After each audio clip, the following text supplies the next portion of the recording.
Many services are covered, like contraceptives and preventative screenings, but they're worried that could change. Channel 4's Brianna Arredondo talked to a local expert about what women can watch out for. Brianna.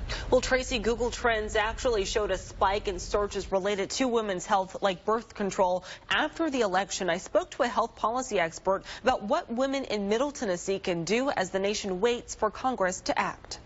I share your passion. In Washington, women's health debated during a confirmation hearing.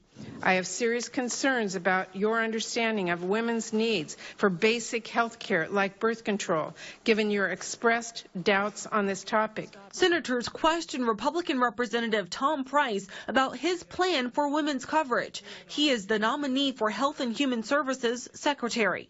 I think that as we mentioned, with choices for patients to be able to select the kind of coverage that they want instead of somebody else decides for them, it's so very important that we remember that at the center of all of these discussions is a patient. Women around the country are concerned about their access to things like birth control and preventive exams. It's currently covered under the Affordable Care Act. I've seen estimates from research that say that the value of having these preventive services covered and of having things like contraception covered is worth about $250 per woman per year.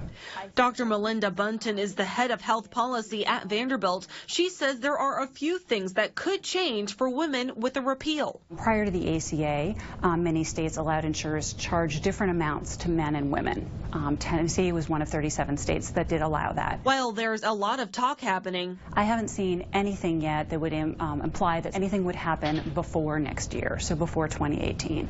Bunton says women should look over their benefits this year. Women should take a look at the coverage they have now. They should, every year we should be making sure we get our preventive health care, but this year in particular.